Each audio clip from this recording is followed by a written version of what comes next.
আজকের ভিডিওতে আমরা বানাবো কিভাবে খুব সহজ উপকরণ ব্যবহার করে ঘরে বসেই নরম ও সুস্বাদু তন্দুরি রুটি তৈরি করা যায়। তো চলুন আগে দেখে নেই কি কি উপকরণ লাগবে। তো এখানে দেওয়া হচ্ছে 2 বাটি ময়দা, আপনারা চাইলে আটা দিয়েও বানাতে পারেন কিন্তু ময়দা দিয়ে একটু ভালো হয়। তারপর দেওয়া হচ্ছে 1 চামচ লবণ, তার সাথে দেওয়া হচ্ছে 2 চামচ পরিমাণ চিনি, তারপর দেওয়া হচ্ছে 5 চামচ পরিমাণ দুধ, তার সাথে দেওয়া হচ্ছে 1 চামচ ইস্ট। তো এখন এই শুকনো উপকরণগুলোকে ভালো করে মিক্স করা হবে। সব ইনগ্রিডিয়েন্টসগুলো ভালো হয়ে মিক্স হয়ে গেছে। এখন দেওয়া হবে একটু একটু করে হালকা গরম জল। জল একসাথে বেশি দেওয়া হবে না, নয়তো জল বেশি হতে পারে।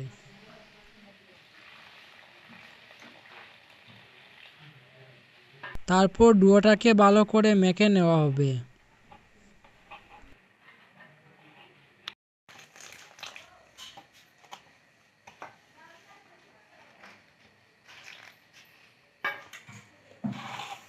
ডুয়োটা ভালো করে মেখে নেওয়া হয়ে গেছে। এখন দেওয়া হবে 1 চামচ পরিমাণ বাটার।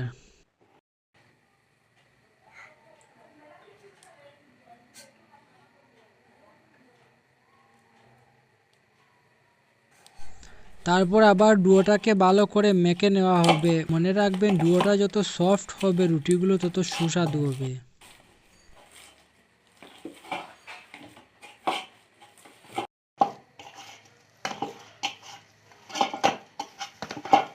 এখন ডুয়োটার উপরে একটু বাটার মেখে দেওয়া হবে যাতে ডুয়োটা শক্ত না হয়ে যায়। তারপর ডুয়োটাকে 30 মিনিটের জন্য ঢেকে রাখা হবে।